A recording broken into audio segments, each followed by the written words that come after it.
5, 4, 3, 2, 1.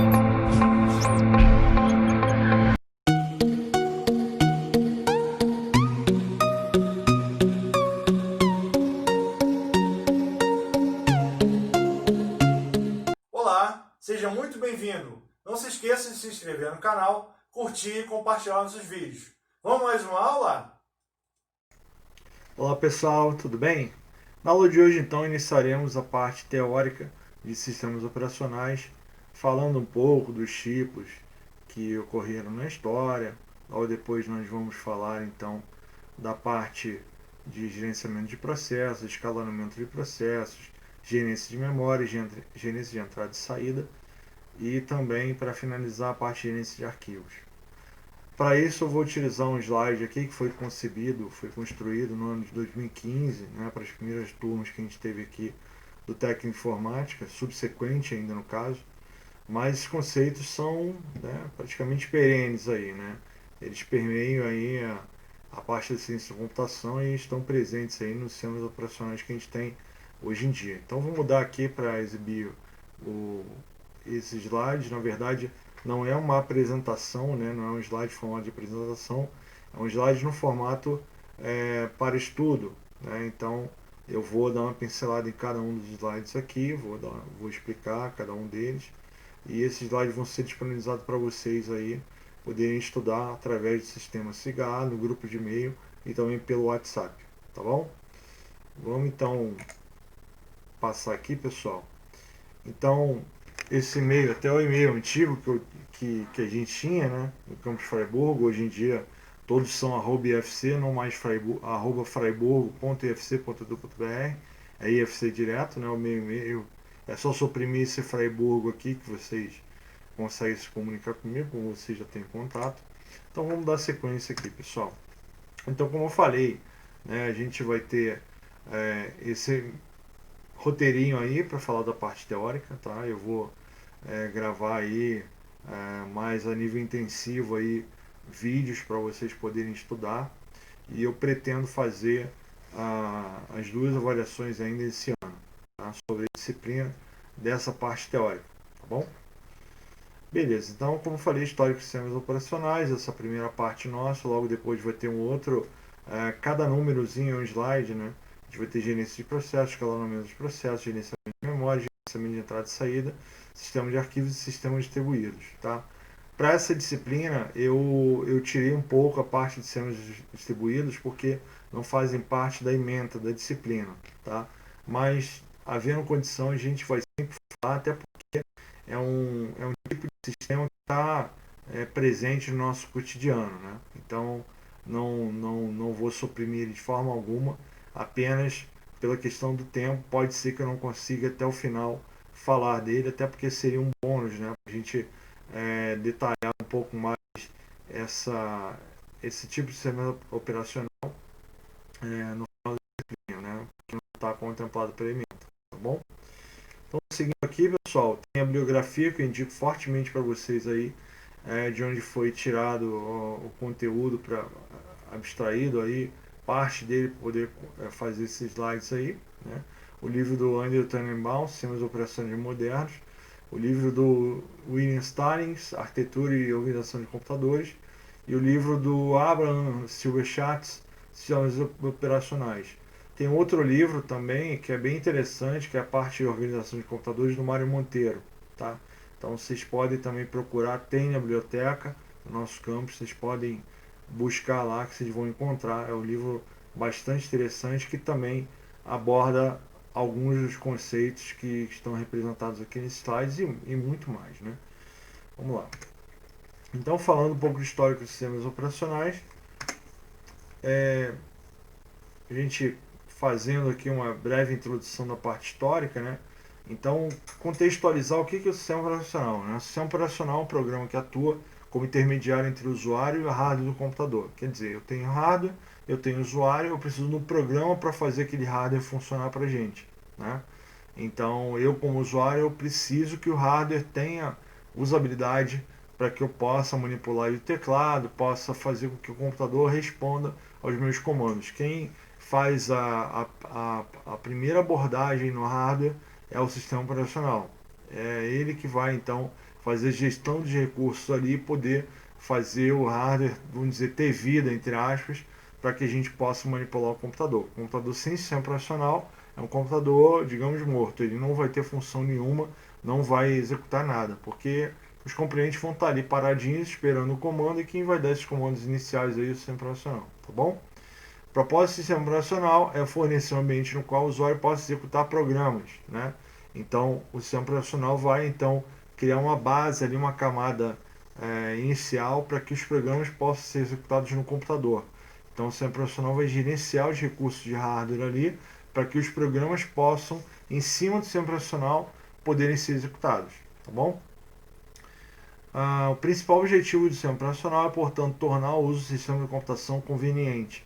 Então tem que tornar fácil, tem que tornar atrativo o uso do computador, né? O sistema operacional tem essa função de fazer com que o uso de um dispositivo computacional, seja computador, seja um tablet, smartphone, enfim, um TV Box, né, como hoje está em voga aí, seja uma coisa atrativa, eu consigo utilizar ele, né? Se eu não conseguir utilizar, para mim não tem serventia, né? Uma meta secundária é usar o hardware de forma eficiente. Então, primeiro eu tenho que ter, o primeiro objetivo do sistema operacional é tornar fácil, palpável para o usuário. E, se der, fazer da forma mais rápida possível, mais eficiente possível. Antigamente era o contrário, tá? O primeiro objetivo do sistema operacional é tornar o computador, a execução dos programas de forma rápida. Depois, se puder, ele seria amigável. Então, por que tinha esse contraste antigamente, tinha esse paradigma antigamente, né? Primeiro eficiência, depois a facilidade de uso. Porque antigamente, gente, os recursos de hardware eram muito escassos, né? A eletrônica não estava tão avançada como nos dias de hoje, então a gente não tinha como ter um sistema operacional com muita facilidade, né? Porque isso ia onerar muito o custo computacional do computador, tá? Para executar no computador. Então você poderia ter um sistema operacional fácil de usar, mas ele ficar travado, não ia executar as tarefas, ia demorar muito. Então, antes poder executar alguma tarefa do que não executar tarefa nenhuma, né? O computador serve para poder nos ajudar na execução das nossas tarefas, do nosso dia a dia. Então, antigamente, infelizmente, não tinha essa facilidade toda, a gente tinha que recorrer ao auxílio de um programador de computador, né?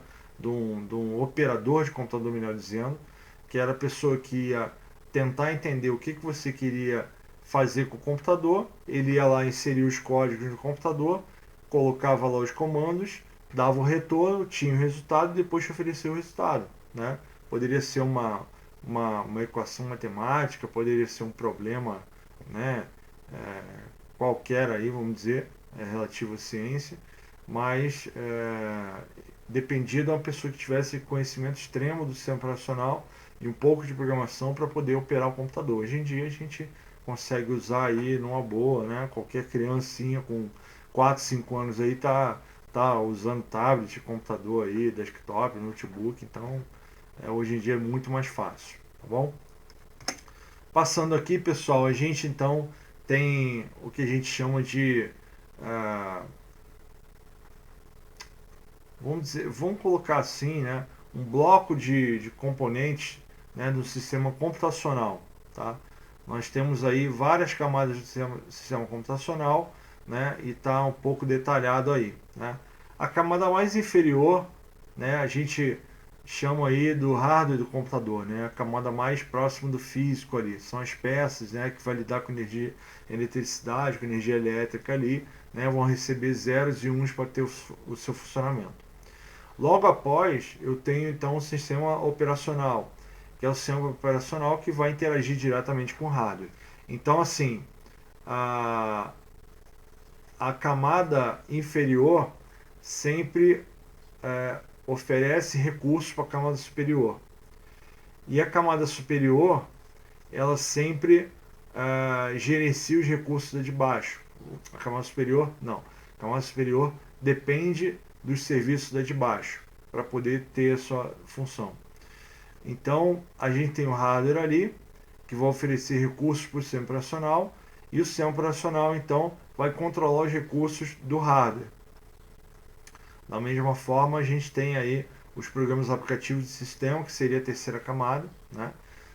Eles vão utilizar os recursos do sistema operacional e oferecer serviços para a camada de cima. Então, cada camada depende dos serviços da camada inferior e usa os serviços da camada de cima.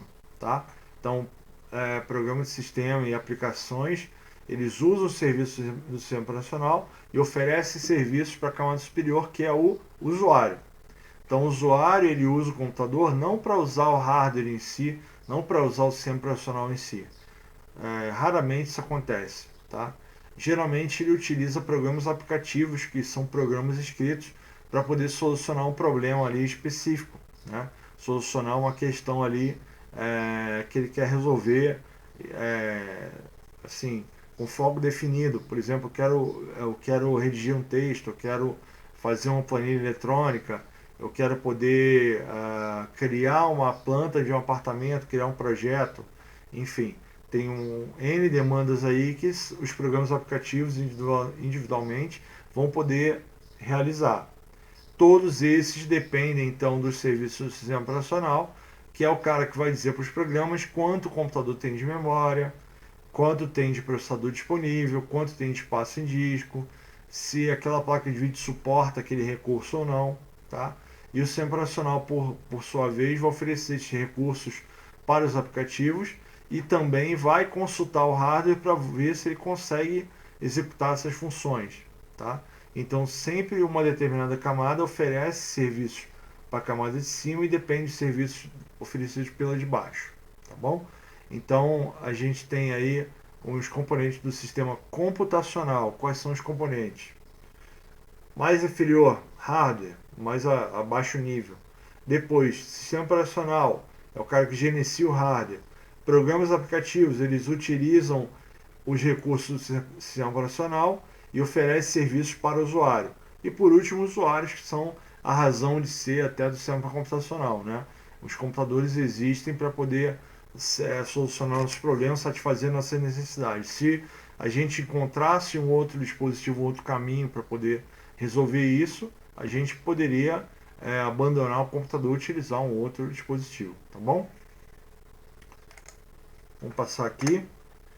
Então, uma definição mais formal aí, né, que pode ser cobrada na prova, né, que seria legal vocês estudarem. Usuários são as pessoas que interagem com o sistema, são as pessoas que terão as necessidades atendidas ou atenderão necessidades através do uso do computador. São só as pessoas que usam. Né? Programas aplicativos do sistema, componentes fundamentais que auxiliarão o uso do computador, ajudando a interação homem-máquina. Né? Os programas aplicativos vão fazer com que torne mais fácil a interação entre o computador e o usuário. Tá? Editores de texto, planilhas, utilitários de disco, navegadores são os principais programas utilizados. Utilitários de disco é um aplicativo que está muito mais próximo do sistema operacional, porque ele interage direto via sistema operacional com o hardware. Né? Não é para satisfazer uma necessidade do usuário, mas é para corrigir um problema do sistema. Sistema operacional atua de forma semelhante ao governo. O sistema operacional fornece o meio para o uso adequado desses recursos na operação do sistema do computador. Como governo, o sistema operacional não executa nenhuma função útil por si mesmo. Tá? Simplesmente fornece um ambiente no qual outros programas poderão realizar tarefas úteis. Então, o sistema operacional ele vai deixar disponíveis recursos ali para os programas aplicativos. Os programas aplicativos vai lá, se apodera desse recurso, utiliza esse recurso computacional enquanto está executando aquela função, aquela tarefa, aquele tempo ali que está sendo útil para o usuário, e aí depois vai desalocar os recursos e vai deixar disponível para outros programas, tá bom? Hardware, composto pelo CPU, memória primária, memória RAM, secundária, memória de armazenamento, né, que é as RAM discos, dispositivo de entrada e saída, né, teclado, mouse, scanner, monitor, que fornece recursos básicos de computação. Então, hardware são apenas as peças ali, tá bom? E aí motivações, né, do sistema operacional. Por que se desenvolveu sistema operacional e por que também os sistemas operacionais são melhorados, porque eles têm os seus recursos melhor desenvolvidos, né? Os sistemas operacionais existem porque são uma forma razoável de se resolver o problema de se criar um sistema de computação que possa ser usado, né? Então, o sistema operacional ele serve para poder fazer com que o computador tenha utilidade. O objetivo primordial do sistema de computação é executar programas de usuário e tornar fácil a resolução dos problemas de usuário. Então, o sistema computacional ele auxilia a execução dos programas aplicativos que, por sua vez, vão auxiliar a resolução de problemas ligados ao usuário aí, tá? Para atingir essa meta, o hardware é construído. Como o hardware por si só não é particularmente fácil de usar, é difícil você interagir direto com a placa-mãe e fazê-la ter sentido, você tem que dar comandos específicos para isso, né? Programas aplicativos são desenvolvidos. Esses vários programas exigem certas operações comuns, como aquelas que controlam dispositivos de entrada e saída, né? I/O, input, output, entrada e saída, né? Traduzindo do inglês para o português. As funções de controle e alocação de recursos são então reunidas em um único software, o sistema operacional. Então, o sistema operacional ele é responsável por gerenciar os recursos do hardware que você tem aí na sua casa ou que está utilizando no ambiente que for, tá? Tem que ter um sistema operacional para poder fazer o computador funcionar, tá bom? Então, o objetivo do sistema operacional, né? É mais fácil definir o sistema operacional pelo que ele faz do que pelo que ele deixa de fazer. O principal objetivo do sistema operacional é a conveniência do usuário, como eu falei lá atrás, né? Os sistemas operacionais existem porque têm como missão tornar a tarefa computacional mais fácil. Essa visão fica particularmente nítida quando analisamos sistemas operacionais para computadores pessoais de pequeno porte, que são os computadores que a gente utiliza nas nossas casas, né? Então, o sistema operacional é bem amigável, bem voltado para o nosso uso cotidiano, para lazer, né? Para pequenos trabalhos aí. Então, não são sistemas difíceis de usar, são fáceis de usar. A gente já aprende com o próprio uso ali, né? Uma meta secundária é a operação eficiente do sistema de computação. Essa meta é particularmente importante para sistemas multiusuário, compartilhados e de grande porte. Esses sistemas são geralmente caros e por isso deve ser o mais eficiente possível. Essas duas metas, conveniência e eficiência, ou seja, facilidade de uso e velocidade, vamos dizer assim, às vezes são contraditórias. No passado, a eficiência que era frequentemente mais importante que a conveniência, como eu falei anteriormente. Assim, boa parte da teoria dos sistemas operacionais concentra-se no uso otimizado dos sistemas dos recursos computacionais, né? Então, quando a gente vai estudar teoria de computação, teoria de sistemas operacionais, a parte de facilidade do uso, a facilidade de uso não é tão levada em consideração. Por quê? Porque eu desenvolvendo um sistema que é altamente eficiente, eu posso colocar ali uma comodidade para o usuário que vai consumir algum recurso computacional, mas também não vai degradar tanto o sistema. Ele vai ficar um pouquinho mais lento, mas em compensação eu ganho muito na questão da usabilidade. Eu consigo fazer o uso do computador de uma forma muito mais fácil, né, sem dor de cabeça e também a questão comercial, né, gente? Não adianta eu criar um sistema operacional, às vezes, que eu quero vender ou que eu quero distribuir, por exemplo, me tornar famoso, ou enfim, né, vender produtos associados a esse sistema, ou mesmo suporte, se o meu sistema operacional ele é ruim, ele tem um layout estranho, não é agradável visualmente, é difícil de utilizar, é complexo, né, tem que entender muitos comandos prévios. Então, os sistemas mais populares são aqueles sistemas que são mais fáceis de utilizar. Mas muitas vezes esses sistemas eles perdem performance em relação aos sistemas que não são tão amigáveis, mas são mais eficientes. Então, quanto mais facilidade eu tenho de uso, mais recursos computacionais vai consumir, né? Claro, porque eu estou criando programinhas ali para tornar o meu uso mais facilitado do que eu ter que aprender vários comandos ou sequências ali de telas para poder fazer a tarefa que eu quero, tá bom? Sistemas em lote, pessoal. Esses foram os primeiros sistemas operacionais que existiram, né? Logo depois ali da criação do ENIAC, né, foi projetado o sistema operacional, né, voltado para poder executar as tarefas, né, dos usuários naquela época, os operadores de computadores que tinham essa demanda, né. Então, né, voltando aqui para o slide, os primeiros computadores eram máquinas exageradamente grandes, operadas a partir de console, né. Os dispositivos de fita eram comuns, eram leitores de cartões e unidade de fita. Então, os dispositivos de entrada, né, melhor dizendo, não eram para inserir dados no computador. Eu não utilizava pendrive, não tinha disquete naquela época, né?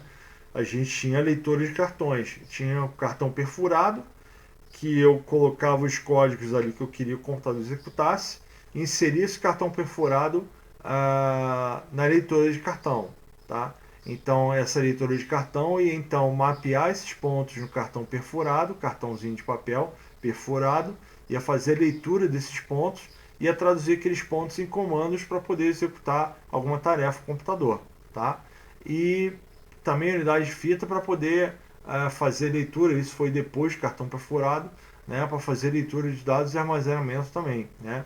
Aquelas unidades de fitas grandonas, né, aqueles rolos de fita, né, que tinha antigamente, então tinha essa função, tá?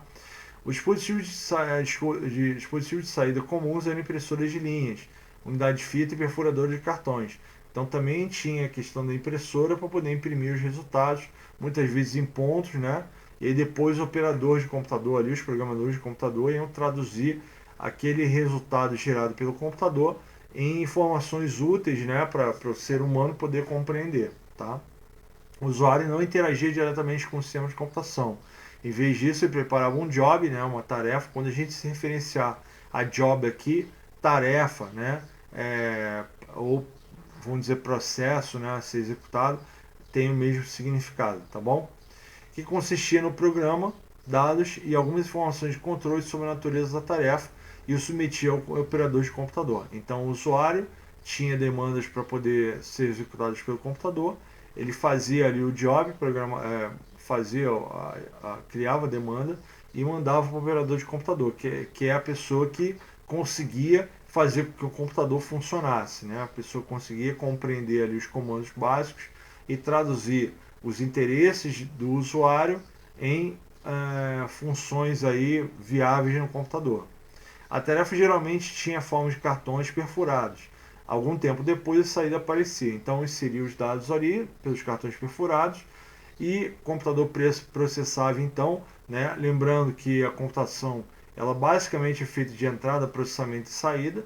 Então a gente fazia entrada de dados através de cartões perfurados, havia o processamento por parte do computador, processamento dos dados, e aí saía uma informação útil através da própria perfuradora de cartões, ou então impressora, né, ou fita, mais posteriormente, já nos anos 60. Neste ambiente de execução, a CPU muitas vezes fica ociosa. Né? Por quê? Porque o processamento é feito um cartão por vez. Somente um cartãozinho a cada momento. Então ele fazia o processamento do cartão, transformava aquilo ali no processo, processava os dados, dava saída, pronto. Ele já está liberado para executar outra tarefa. Né? Então, uma tarefa por vez. Tá? Sistemas em lote, sistemas de batch, né? Os primeiros sistemas operacionais, faziam uma tarefinha por vez. Tá? As velocidades de dispositivos mecânicos de entrada e saída são intrinsecamente mais lentas do que os dispositivos eletrônicos. Óbvio, né? Tudo que é mecânico foi substituído. O que era mecânico foi substituído por eletrônico, foi para poder se ganhar velocidade aí em relação a essa questão aí dos dispositivos, né? Mesmo a CPU lenta funciona na faixa de microsegundos, executando milhares de instruções por segundo. Uma leitura de cartões rápida, por exemplo, pode ler no máximo 1.200 cartões por minuto, 20 cartões por segundo. Então a gente está saindo de uma realidade onde a leitura de cartões lia 20 cartões por segundo para passar para um dispositivo que inicialmente foi híbrido ali e hoje é totalmente eletrônico, que foi o HD, né? E o HD proporcionava então a leitura de várias instruções por segundo ali, tá? Tem a plaquinha lógica do HD e depois então a parte da mídia magnética, mesmo assim era muito mais rápido que a leitura de cartão, tá bom? E aí, falando da parte do disco, né, onde se lê disco, né, entenda-se HD, né, introdução de tecnologia de disco, permitiu que o sistema operacional mantivesse todos os jobs em um disco, em vez de uma leitura de cartões serial. Com acesso direto a vários jobs, né, então o HD ele não armazenava apenas uma tarefa, como cada cartão tinha uma tarefa específica. Colocava o cartão, ele executava aquela tarefa, dava saída daquela tarefa, acabou, agora eu vou para o próximo cartão. Não, o HD tinha vários programas, várias tarefas, vários jobs, vários programas ali para ser executados, tá? Estavam todos armazenados num único disco, tá? Com acesso direto a vários jobs, né? O escalonamento de jobs, ou seja, a seleção, né? A gente vai ver muito esse termo para frente, a seleção então de qual tarefa realizar em determinado momento poderia ser executado para usar recursos e realizar tarefas de forma eficiente, né? Então essa figura do escalonador, selecionador de tarefas, ele funcionava muito melhor, funcionava na verdade, né, de fato, né, depois da introdução da tecnologia do disco, ou seja, o HD, né? Então o escalador podia selecionar qual tarefa ele poderia fazer naquele momento e executar essa tarefa. Com leitura de cartões já ficava bem mais complicado, porque era apenas a leitura daquele job, né, por instante de tempo, né? O único usuário não pode gerar ou manter a CPU e dispositivos de entrada e saída ocupados em todos os momentos. Óbvio, né? Porque a gente só naquele momento executava uma tarefa por vez. A multiprogramação, ou seja, a multiprogramação é inserir vários jobs ou várias tarefas, né, dentro do computador ao mesmo tempo. Não que eles são processados ao mesmo tempo ou próximo disso, tá? A multiprogramação significou que eu tive condição de pegar todas aquelas tarefas que estavam em cartões perfurados e inserir todas elas dentro do computador de uma vez só, através do que? Através do HD.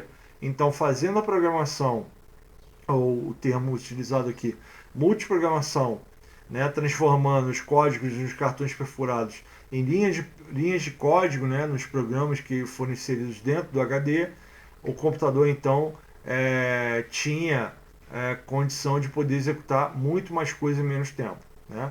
Então a multiprogramação aumenta a utilização de CPU organizando os jobs de forma que a CPU sempre tem um job para executar. Então nunca vai ter aquele negócio de travou o cartão e deu errado, não. Tá tudo ali inserido no computador, linha de código, ele entende, acabou uma tarefa, ele vai partir para outra e a coisa se dava muito mais rapidamente assim, tá? Em um sistema não multiprogramado, a CPU ficaria ociosa. Por quê? Uma tarefa de cada vez, e aí tem o delay, tem o tempo para poder trocar de uma tarefa para outra, então era bem mais lento, tá? O sistema de multiprogramação, o sistema operacional simplesmente passa para outro job e o executa. Terminou, já passa para o outro e acabou, né? Quando esse job precisa esperar, a CPU passa para outro job e assim por diante. E aí já vem uma questão de que a gente vai falar aqui muito na frente, né, vai falar muitas vezes na frente, o termo chamado preempção. O que é preempção? Quando eu faço uma interrupção, né, eu faço uma interrupção em algo que está sendo executado naquele momento, né? Então, se eu vou fazer, vou ter a preempção de uma tarefa, eu vou fazer então a interrupção do que está sendo executado naquele momento por algum motivo, vou interromper e vou executar uma outra coisa. Então, se diz nesse caso que a tarefa foi preemptada, ou seja, eu interrompi essa tarefa para poder executar alguma coisa naquele momento, ou porque teve uma maior prioridade, ou porque o escalador quis assim, foi programado dessa forma, enfim, por vários motivos, tá bom? Então, gravem bem a palavrinha aí, preempção, tá? Por fim, o primeiro job termina, a espera e tem a CPU de volta, ou seja, o primeiro job é executado, por algum motivo ele foi preemptado ali, né? Teve interrupção, jogou um segundo job ali, né?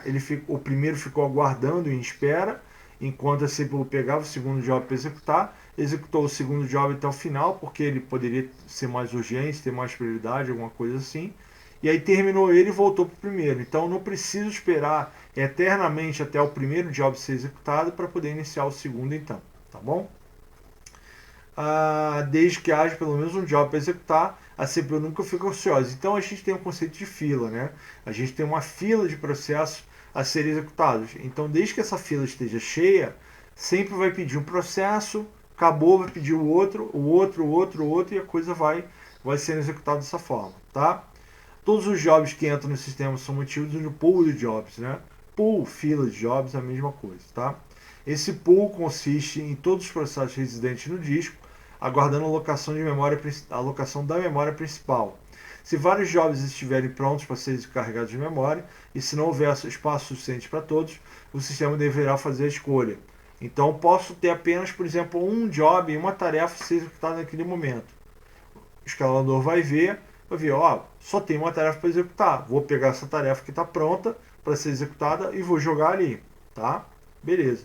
Mas quando tem várias tarefas para ser executadas, aí ele tem que selecionar aquela tarefa que, por algum critério, tem que ser executada naquele momento, né? Ou ela é mais prioritária, ou ela é menor, ou ela é maior, ou ela leva menos tempo, ou leva mais tempo. Algum critério tem que ser utilizado aí, tá bom?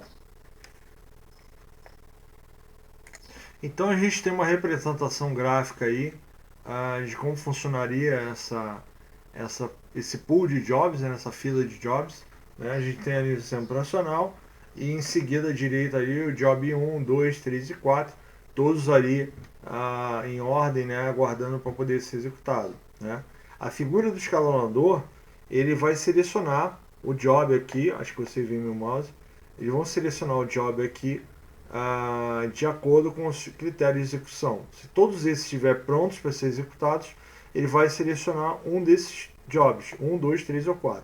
Mas, por exemplo, somente o job 1 está pronto para executar, 2, 3 e 4 apenas estão sendo preparados, vamos dizer, para execução, então ele vai escolher quem está pronto para executar. Tá? Então, por algum critério, ele vai escolher aqui algum job para poder ser executado, e daí ele vai fazer então essa seleção e mandar para o processador poder executar essa tarefa, tá bom?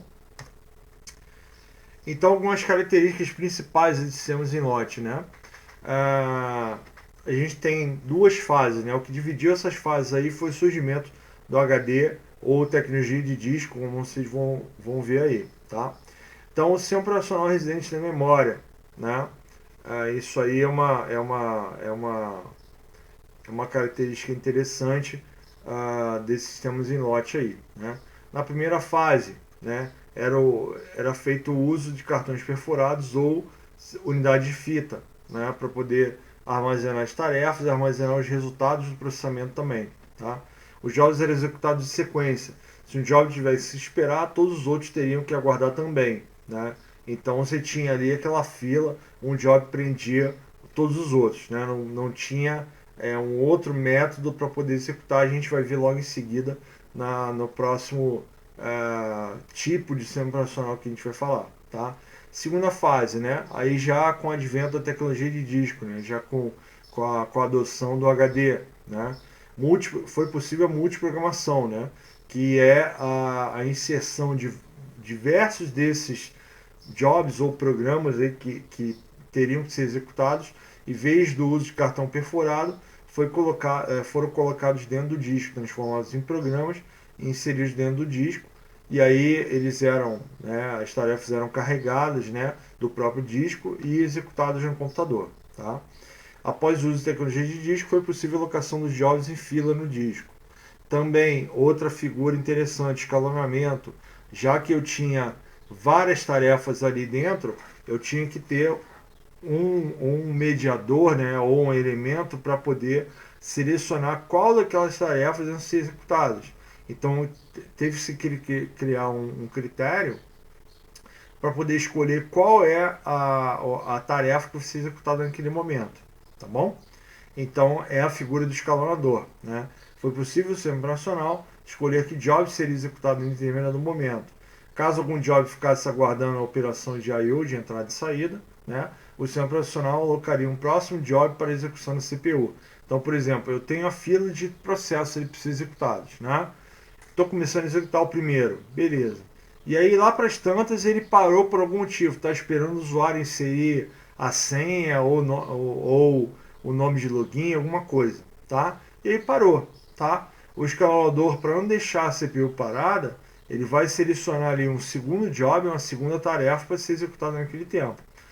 Gente, é importante vocês gravarem isso, que é o seguinte: para o sistema operacional, né, ele foi programado para isso, né, a CPU em ociosidade, CPU parada, né, é terrível, né?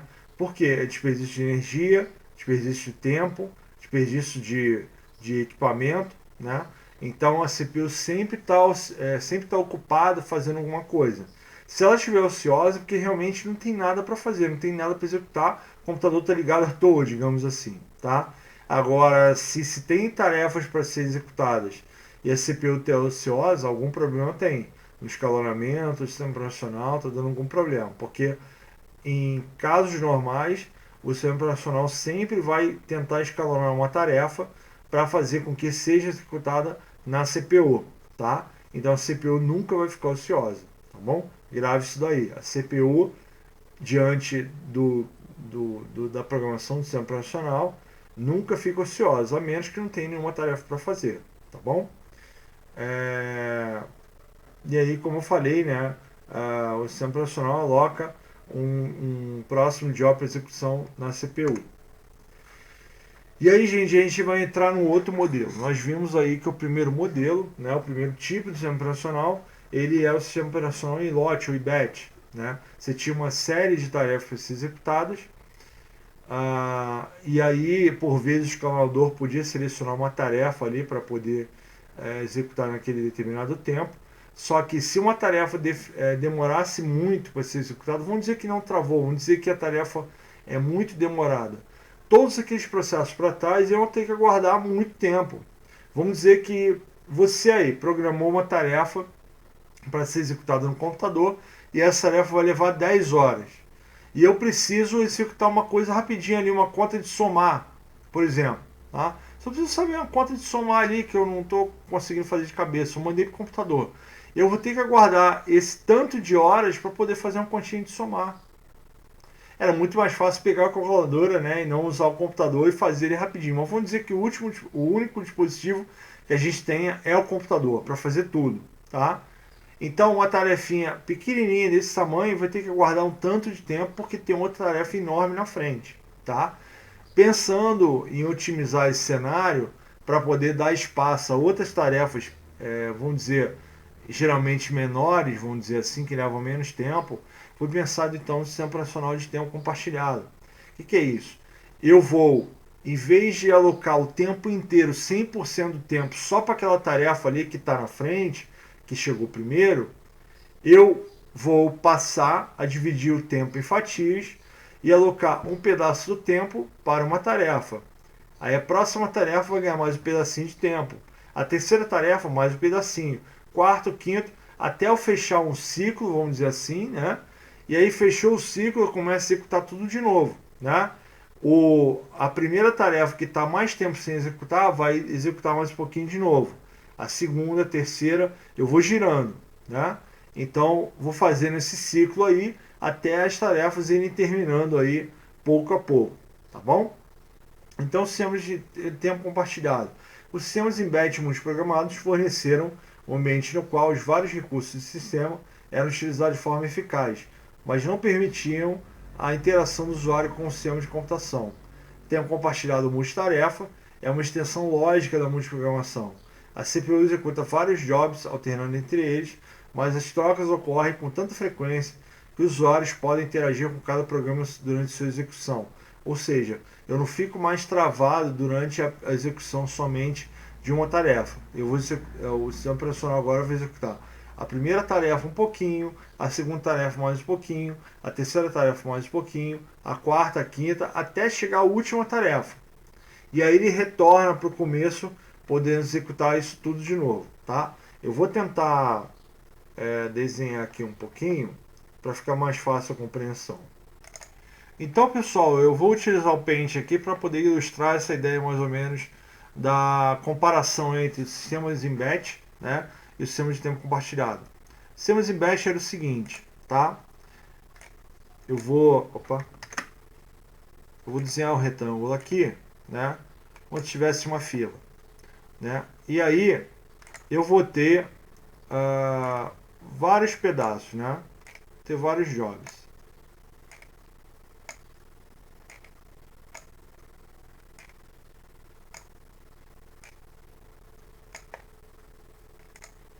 Então tem um aqui, dois. Desenhar com o mouse não é o forte, gente. 4, 5, 6 e 7, tá?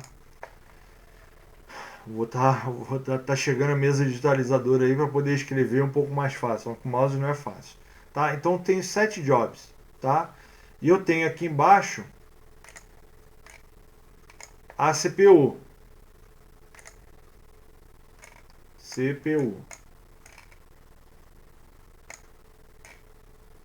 Tá? Então, o que acontecia nos sistemas em lote, né?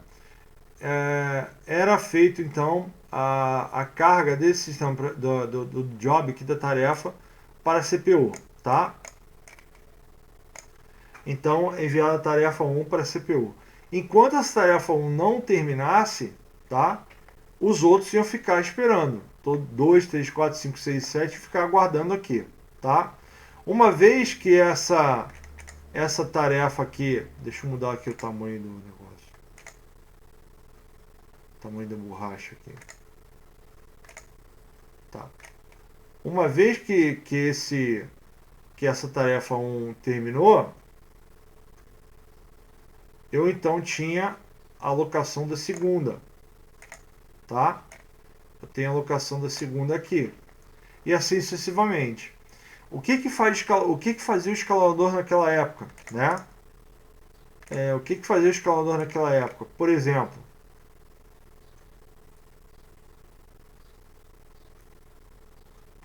aqui, né?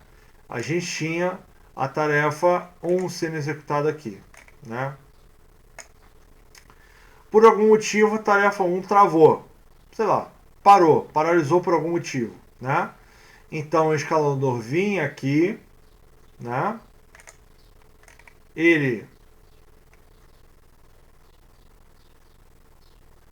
tirava esse job aqui da CPU, tá?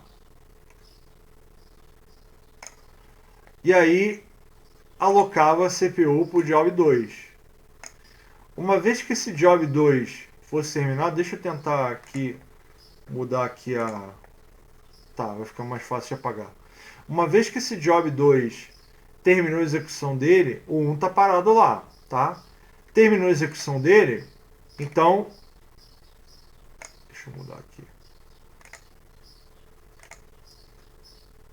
Uma vez que o job 2 terminou a execução dele, não, assim não tá dando certo. Vou fazer com a borrachinha mesmo. Uma vez que o job 2 terminou a execução dele, então era alocado novamente para o job 1.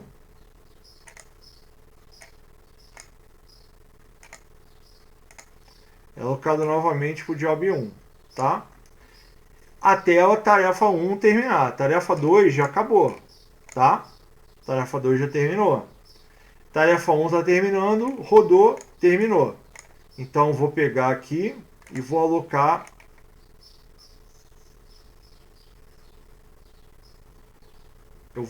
aqui então a CPU para o job 3 e vou continuar a execução, tá? E assim sucessivamente. Acabou o 3, fechou 4, 5, 6, 7 e aí vai terminando, tá? Qual a diferença para o tempo compartilhado? Tempo compartilhado é o seguinte: eu tenho tempo aqui de 10 minutos. Tentei igual a 10 aqui, tá? 10 não. Vou botar igualzinho, já que eu tenho 7, vou botar aqui para ficar a conta mais fácil. Tenho tempo igual a 14, tá? Tempo igual a 14, tá bom? Beleza, eu tenho tempo igual a 14, Então eu tenho que fazer o seguinte, vou voltar aqui, vou tirar o X aqui do 2, coitado. O 2 agora vai voltar a funcionar. 2 e 1 aqui.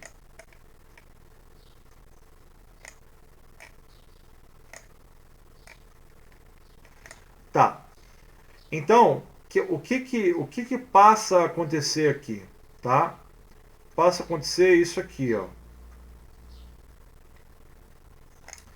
Eu divido meu tempo total pelo número de processos. Se eu tenho tempo de 14, eu vou dividir pelo número de processos, que é 7, eu vou ter o tempo igual a 2. Tá? Então, eu vou ter 2 unidades de tempo primeiro job, 2 unidades de tempo segundo, 2 unidades de tempo terceiro, e assim sucessivamente. E o que vai acontecer? Deixo o primeiro processo durante 2 unidades de tempo. Acabou 2 unidades de tempo? Beleza. Sai do job 1, tá? E vem o job 2. Beleza? Beleza. Terminou? Sai do job 2, vai pro job 3. E aí fica rodando, pessoal. Até chegar ao job 7, tá? 3 e assim sucessivamente, tá? Até chegar ao 7. Chegou no 7, vamos dizer que chegou no 7 aqui, tá?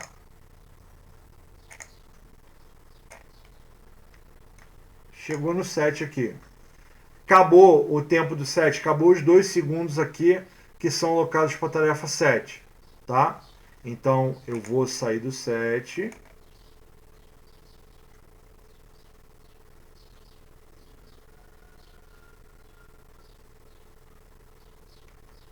Vou sair aqui do 7 e vou voltar para o 1 de novo, tá? E assim vai rodando, tá? Tá, mas quando isso vai terminar? Gente, vai terminar o seguinte, tá? Vai terminar até quando finalizar o tamanho de cada processo. Vamos dizer que o primeiro processo tem o tamanho, né? Aqui é o... vou chamar de tamanho K, tá? K é o tamanho de cada processo. Então o tamanho do primeiro processo é 3 unidades de tempo. Tamanho do segundo processo, 10 unidades de tempo. Tamanho do terceiro processo, 4. Tamanho do quarto processo, 1. Tamanho quinto, 6. Tamanho sexto, 7. Tamanho sétimo, 2. Tá? Ou seja, a cada momento que passar pelo processo, eu vou rodar durante 2 unidades de tempo, não é? Beleza. Quando eu rodar durante 2 unidades de tempo, eu vou decrescer esse tempo aqui em cima, tá? Ou seja, comecei a rodar agora, tá? São 2 unidades de tempo para cada processo, certo? Rodei no processo número 1 durante 2 unidades de tempo. Terminou de rodar? Terminou. Então, vai alocar para o processo número 2. Aqui não é mais 3, porque eu já rodei 2. Então agora eu tenho 1.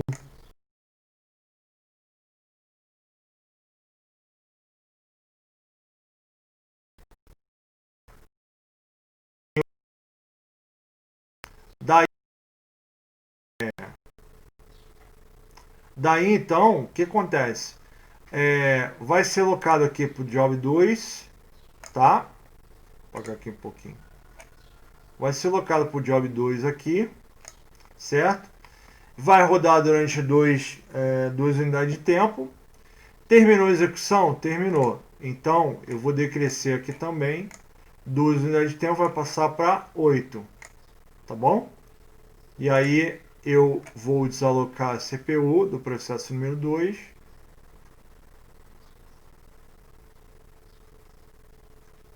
E vai agora para o 3.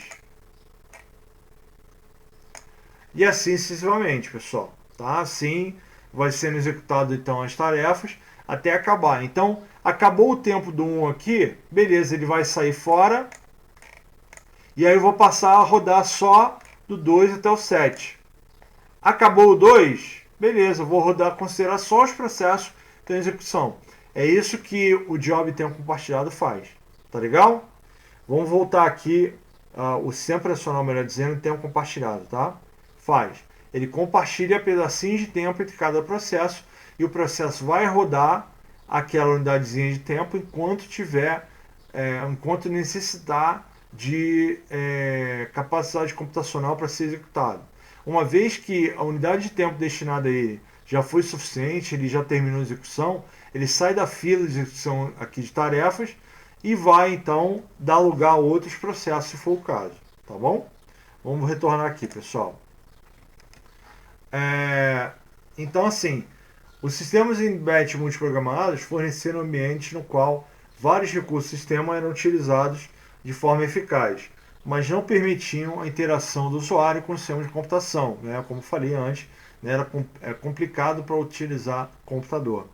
Tempo compartilhado ou multitarefa, né? Tempo compartilhado multitarefa, várias tarefas ao mesmo tempo, multitarefa. Tá? É uma extensão lógica da multiprogramação. A CPU executa vários jobs alternando entre eles. Como eu falei, 1, 2, vai trocando, né? Mas as trocas ocorrem com tanta frequência que os usuários podem interagir com cada programa durante sua execução. Gente, aquela lentidão que eu tive ali para poder executar os programas ali, né? Trocar o contexto de cada um, a gente vai ver isso mais na frente, né? E poder alocar a CPU e apontar e reduzir, isso é feito muito rápido. Por quê? O processador executa milhões de instruções por segundo, tá? Então é muito mais rápido que a mão do professor aqui no Paint, tá? Principalmente porque no mouse eu sou um desastre para desenhar, tá? O sistema de computação interativo permite a comunicação direta entre o usuário e o sistema. O usuário passa instruções do sistema operacional ou a um programa diretamente usando o teclado e o mouse e espera por resultados imediatos. Então, assim, o usuário não quer mais esperar hoje em dia. Antigamente era possível, né? Era admitido isso na questão de esperar, porque os computadores eram muito lentos e a coisa estava desenvolvendo. Hoje em dia, se você tem um lag no jogo online, você já quebra o computador, né? Se você manda fazer um processo, já demora, você já fica, né, pé da vida, que é desligar o computador, né? Então, essa porcaria não serve para nada. Então, por quê? Porque a gente se acostumou à velocidade que o computador executa as coisas. Se acostumou que o computador é um dispositivo que executa as coisas rapidamente, tá bom? Então, da mesma forma, o tempo de resposta deve ser curto, geralmente em torno de 1 segundo. Então, executei uma tarefa ali, né? Se a tarefa não for muito grande, em geral, em menos de 1 segundo já tem a resposta, pelo menos para uma parte dela, né? Botei para carregar um programa, no mínimo 1 segundo depois tem que aparecer uma telinha ali dizendo que está carregando. 1 segundo depois aparece aquela barrinha de progressão ali, continuando. Então, hoje em dia não se admite muito o computador ficar parado ali pensando e não dar um retorno visual nenhum, né? Você tem que saber o que está acontecendo ali, porque você vai achar que o computador parou, está travado, né? Um sistema profissional de tempo compartilhado permite aos muitos usuários compartilhar o computador ao mesmo tempo. Como cada ação ou comando em um sistema de tempo compartilhado tende a ser curto, apenas um pequeno tempo de CPU é necessário para cada usuário. Como o sistema alterna rapidamente de um usuário para outro, cada usuário tem a impressão de que todo o sistema está dedicado para o seu uso, enquanto na verdade o computador está sendo compartilhado por muitos usuários. Pessoal, o que é isso? Estamos falando agora em mais de um usuário, tá? Como o computador naquela época, né, não podia executar muitas tarefas, poucas tarefas, então jamais se imaginou, nunca se imaginou executar tarefas de mais de usuário no computador. Por quê?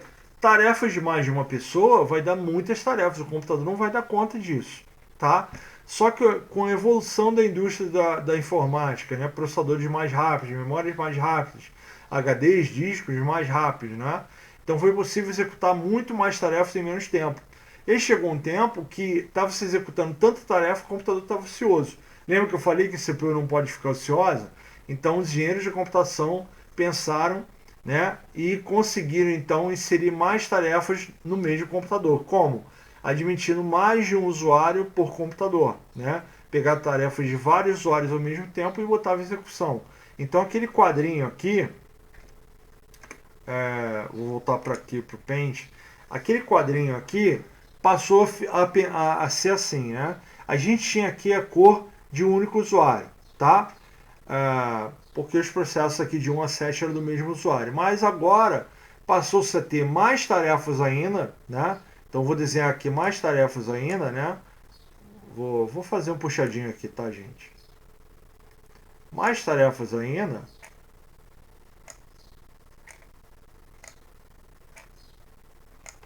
Então, tarefa 8, tarefa 9, um desastre aqui.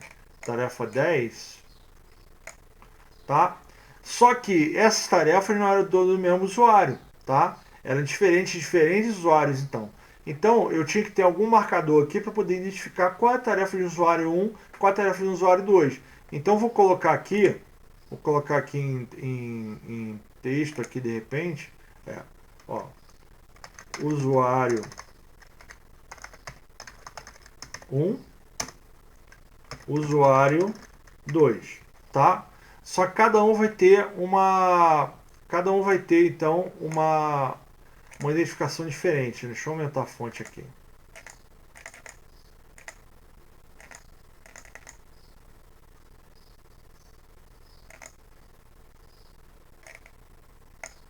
Tá? Identificação diferente aqui. Qual a identificação? Eu vou colocar, né? Deixa eu botar aqui uma cor para esse cara.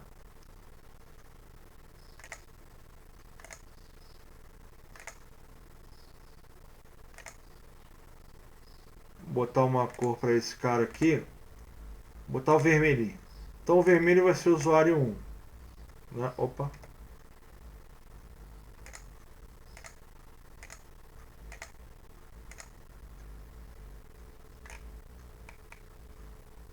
Tá, o vermelho usuário 1. Opa, tem que botar aqui diferente.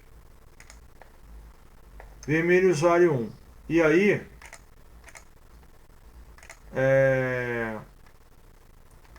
vou botar como azul usuário 2, tá? Peraí, deixa eu mudar isso aqui que não tá legal. Usuário 1, agora eu vou desenhar outra elipse aqui. Usuário 2, tá? Azul. Beleza? Então agora a gente tem tarefas de vários usuários diferentes aqui. Eu botei 2 usuários só no caso, tá? Então, essas tarefas aqui são relativas ao usuário 2 e o usuário 1, né? Vou desenhar aqui. Usuário 1, já fico com essa.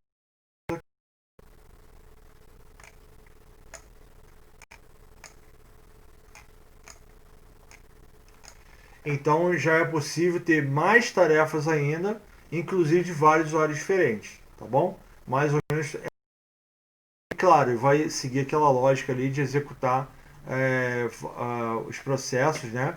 Com um pouquinho de tempo cada um, e cada processo tem o seu tempo de processamento, né? Vamos seguir aqui, pessoal. Tá. O sistema de processamento de tempo compartilhado utiliza o escalonamento de CPU, que é o escalador, aquele mecanismo que vai selecionar um determinado processo para ser executado naquele momento, e a multiprogramação para fornecer a computador de tempo compartilhado.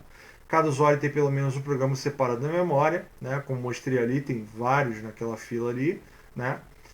Um programa carregado na memória e execução é normalmente chamado de processo. Então o programa está armazenado no disco, está ali paradinho, está guardadinho. Quando ele é chamado pelo processador e carregado na memória RAM, né? O sistema operacional carrega ele, né, para a memória RAM. Então a gente chama isso de processo, porque ele já está ficando pronto para poder ser executado. Quando ele é o programa, ele está ali armazenado, guardadinho, quietinho.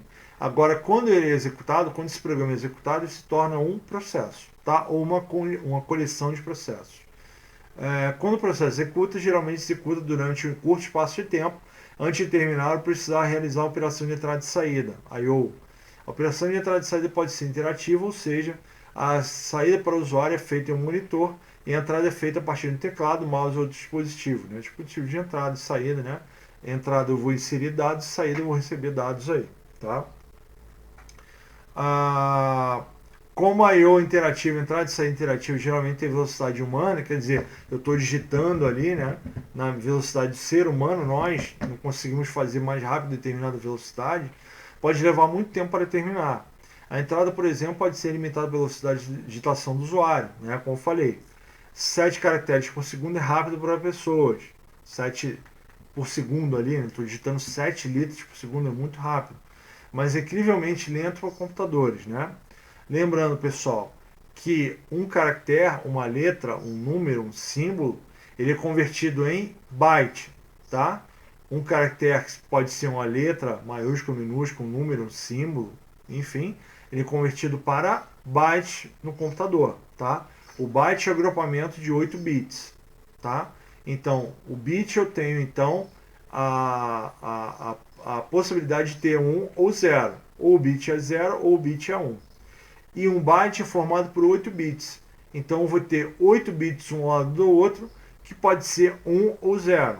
Eu posso ter 4 zeros e 4 uns, 4 bits zeros e 4 bits uns, formando um byte. O byte vai ser 0000 1111, tá bom? A gente já vai dar uma pincelada sobre bit e byte aí um pouquinho para frente, tá? Em vez de deixar a CPU inativa durante sua operação de entrada interativa, o sistema operacional rapidamente passará a CPU para o programa de algum outro usuário, né? Porque tem vários ali esperando execução ali, tá bom? Os sistemas operacionais de tempo compartilhado são mais complexos que os sistemas operacionais multiprogramados, né? Porque eles têm que lidar com várias tarefas ao mesmo tempo. Em ambos, vários jobs ou várias tarefas devem ser mantidos em memória ao mesmo tempo, e por isso o sistema deve contar com recursos de gerência de memória e proteção. Por quê? Eu tenho que gerenciar a memória e proteger a memória porque as tarefas do usuário são carregadas na memória, né? E o sistema operacional também é carregado na memória. Então eu não posso pegar um processo e carregar por cima do outro, porque senão eu vou criar problema, vai dar erro de execução. Ao mesmo tempo também que é pior ainda carregar um programa por cima de uma área de memória do sistema operacional. Aí é pior ainda, fica mais complicado ainda, tá bom? Para alcançar o tempo de resposta razoável, os jobs talvez precisem ser passados rapidamente da memória principal para o disco, quer dizer, ele vai deixar de ser uma tarefa, vai virar um programa novamente, né? Que agora serve como extensão da memória principal. Nesse caso aqui, né, a gente vai ver aí ao longo da disciplina com um conceito chamado memória virtual. O que é isso? Quando não tenho memória suficiente, né, para rodar aquele meu programa, o sistema operacional cria uma área, né, uma área de mentira, uma área de memória de mentira no disco para poder emular como se fosse memória RAM. Por exemplo, eu tenho um programa de 10 GB. O programa necessita de 10 GB para poder executar e meu computador só tem 4 GB. Então o que acontece? O sistema operacional vai tentar executar de qualquer jeito aquele programa. Ele vai ter que executar para não deixar a CPU ociosa e por todos aqueles motivos que eu falei. Então ele vai criar uma área de memória no computador chamada memória virtual. Tá? Você pode definir o tamanho dessa memória virtual aí ao teu critério, o tamanho que você quiser, ou que o sistema operacional comportar o teu disco, ou suportar o tamanho. E aí ele vai então complementar esses para poder fechar esses 10 GB com os 4 da memória principal, mais 6 GB nessa memória virtual. E aí ele vai conseguir rodar o programa. Tá? É uma medida bem interessante, bem legal que os sistemas operacionais modernos fazem. Tá? É isso aqui que essa frase quer dizer. A principal vantagem óbvia,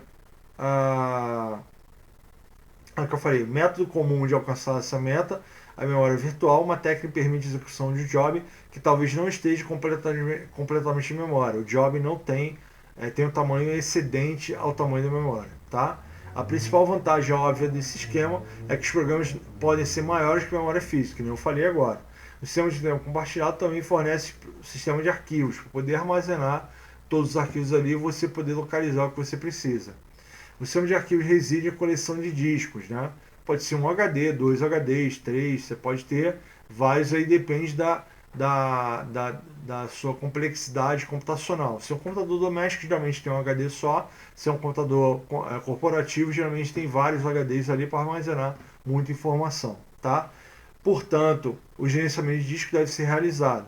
Além disso, o sistema de tempo compartilhado fornece um mecanismo para execução concorrente, que requer esquemas sofisticados de escalonamento de CPU. Então, o escalador tem que ser bem cuidadoso para poder escolher a tarefa mais adequada aí, porque o sistema de tempo compartilhado, eles estão executando quase ao mesmo tempo diversas tarefas ali. Então, o escalador tem que ser capaz de poder escolher a tarefa e poder selecionar a melhor opção para aquele momento, tá? Para garantir a execução correta, o sistema deve fornecer mecanismos para comunicação e sincronização de jobs e pode garantir que os jobs não fiquem presos eternamente esperando pelos outros.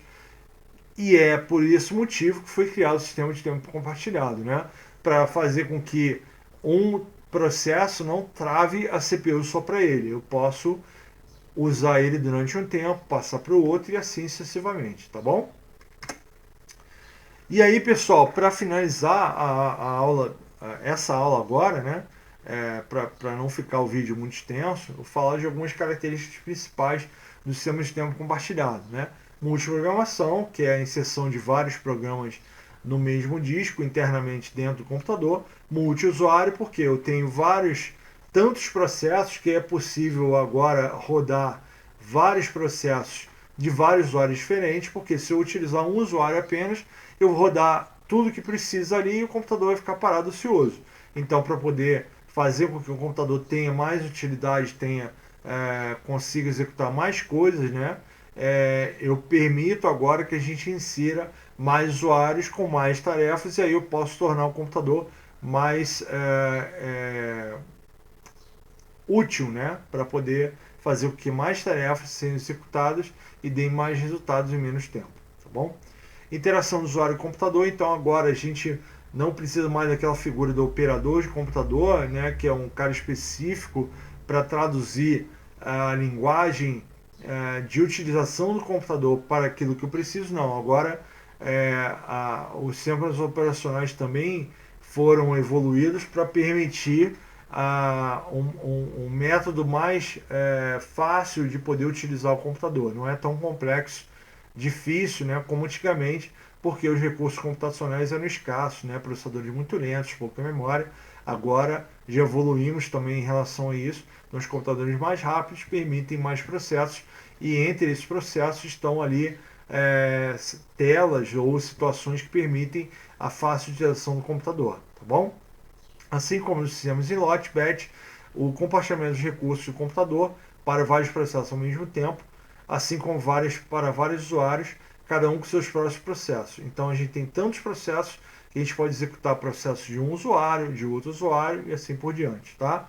Visa aumentar a utilização de CPU e reduzir a ociosidade. Como eu falei, a CPU não pode ficar ociosa, o sistema operacional tem que tentar reduzir a ociosidade ao máximo, tá? Outras características, né? Gerenciamento de memória, como falei ali, para evitar com que um programa seja carregado se torne processo em cima de uma área de memória que já está carregado no sistema operacional. Então eu vou sobrepor coisas, eu vou pegar o processo aqui de usuário que eu quero carregar e vou sobrepor por cima, na verdade vai ficar assim, né? Vou sobrepor por cima do sistema operacional. Então o que estava aqui vai ser apagado e eu vou inserir essa parte aqui, e aí o que estava carregado aqui